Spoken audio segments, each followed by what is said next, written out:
생활법률 시간입니다. 얼마 전 서울에서 발생한 시청역 사고, 많은 국민을 안타깝게 했지만 해당 사고에 도 넘은 악성 댓글을 남긴 파렴치한 사람들도 있었습니다. 이렇게 악성 댓글을 남겼을 경우 일정 기준에 따라 처벌을 받게 되지만 고인을 모욕했을 경우엔 솜방망이 처벌에 그친다는 지적이 나오는데요. 오늘 최정훈 변호사와 함께 자세한 얘기 나눠보겠습니다. 안녕하십니까? 안녕하세요. 네, 시청역 사고 피해자들에게 도 넘은 악플을 남기는 네티즌들에게 공분이 이어지고 있는데요. 사실 악플 문제는 해당 사건에만 국한된 게 아니지 않습니까? 법률상 악성 댓글로 판단하는 기준은 무엇인가요? 네, 수많은 댓글 중 명예훼손 혹은 모욕죄가 성립되어 벌금이나 징역 등 형벌을 받게 될 수 있는 댓글을 악성 댓글이라고 했을 때 악성 댓글의 기준은 우선 피해자가 누구인지 특정되어야 하고 공연성이 있어야 되는데 여기서 공연성이란 그 내용을 불특정 또는 다수인이 인식할 수 있는 상태를 의미합니다. 네. 진실이든 허위이든 비방할 목적으로 구체적 사실을 적시해서 사람의 명예를 훼손했다면 정보통신망법상의 명예훼손죄가 성립하게 되고 비방할 목적이 없다면 형법상의 명예훼손죄가 성립하게 됩니다. 구체적 사실이 아니라 사람의 사회적 평가를 저하시킬 만한 추상적 판단이나 경멸적 감정을 표현한 경우엔 형법상 모욕죄가 성립하게 됩니다.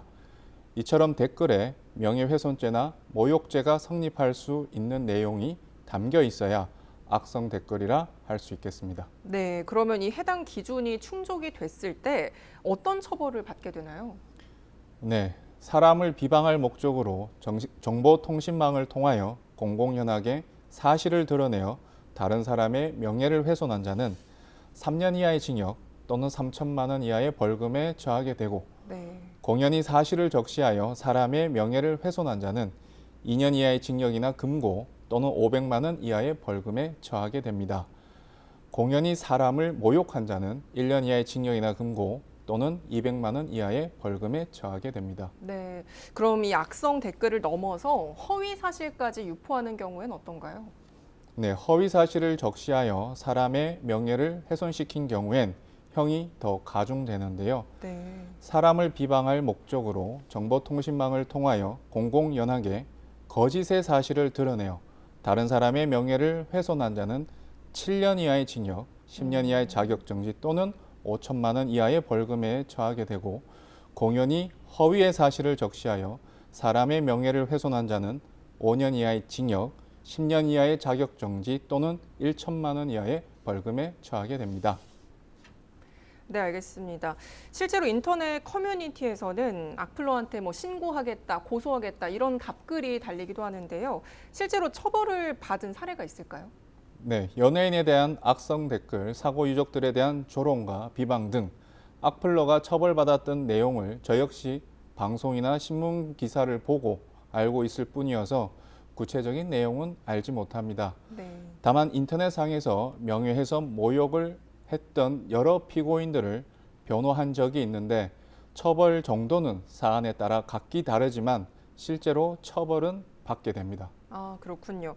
그런데 이 시청역 사고처럼 고인을 모욕했을 경우에는 적용되는 범위가 좁아진다는 게 맹점이라고 볼 수 있겠는데요. 네, 형법에는 사자 명예훼손죄만 있기 때문에 고인에 대해 진실한 사실을 얘기해서 고인의 명예를 훼손했거나 고인을 모욕한 경우에는 이를 처벌할 수 없습니다. 네. 그렇군요. 그럼 유가족들에게 2차 피해를 가하는 셈인데요. 마지막으로 어떤 부분이 보완이 돼야 할지 짚어주시죠. 네, 현행법은 고인의 경우엔 허위 사실 적시 명예훼손죄만 처벌하고 있기 때문에 사자 명예훼손죄가 성립하지 않은 영역에서는 민사로 해결할 수밖에 없어 보입니다. 진실한 사실을 적시해서 고인의 명예를 훼손했거나 고인을 모욕했을 경우 이를 처벌해야 될지 여부는 국민의 표현의 자유와 고인의 명예가 충돌하는 부분으로서 충분히 사회적 논의가 필요할 듯 합니다. 네, 알겠습니다. 네, 생활법률 오늘은 악성 댓글에 따른 처벌에 대해서 최정훈 변호사와 함께 이야기 나눠봤습니다. 오늘 말씀 잘 들었습니다. 감사합니다.